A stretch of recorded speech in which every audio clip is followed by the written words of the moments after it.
Okay, class, welcome back.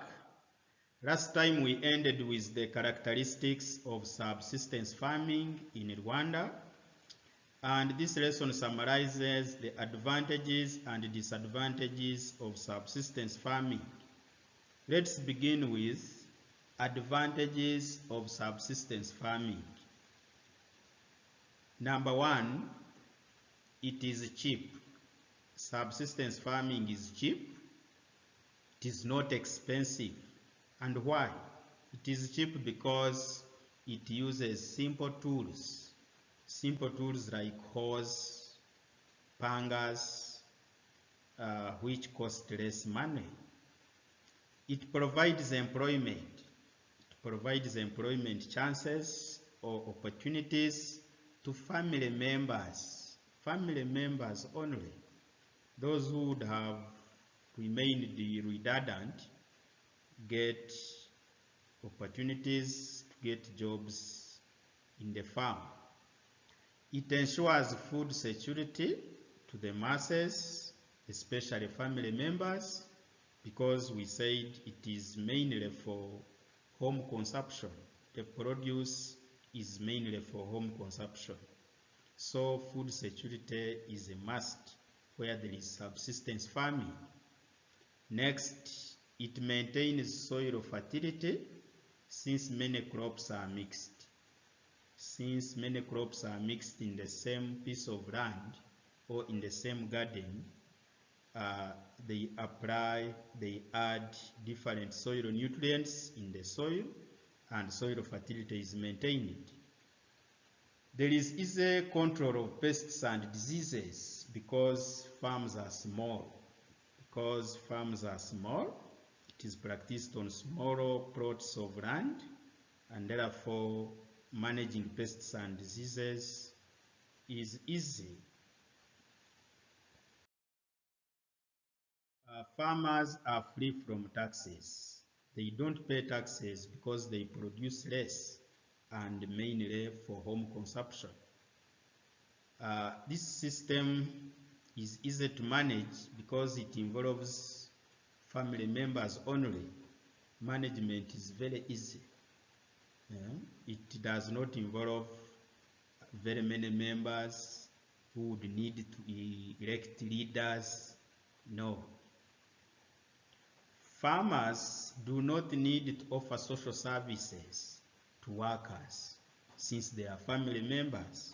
For example, workers will not demand health insurance, they will not demand transport, they will not demand education services for their children, they will not demand other packages because they are family members, compared to plantation farming.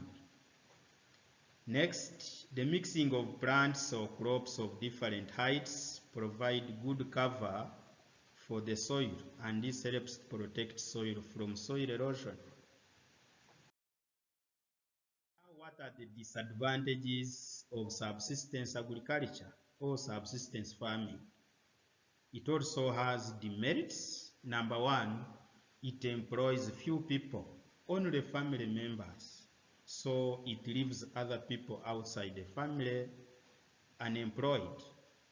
It reduces government revenue because you see it does not involve paying of taxes. It leads to low and poor standards of living. Why? Because there is less income earned since people are not employed. Next, it is difficult to control pests and diseases because of mixing crops. We said in advantages that it might be easy to control pests and diseases or to manage them because plots are small. But again, in the disadvantages, it is hard to control pests and diseases because of mixing crops. Competition for crop nutrients. There is competition for crop nutrients because these crops are mixed and they all need to compete for the limited nutrients in the soil. Remember, These different crops may need different nutrients, and nutrients are less, so they do compete, and this will lower the output finally. Soil can lose its fertility due to poor methods of farming used. In case the methods used are poor, no terracing, mixing crops, this may result into loss of soil fertility. It is associated with low output or yields. No, because manual labor is used, family labor is used, the farms are small, output or the yields will also be low. It does not allow mechanization because remember we said most of the work is done manually, use of hands, and when mechanization is not used, it means production will be low,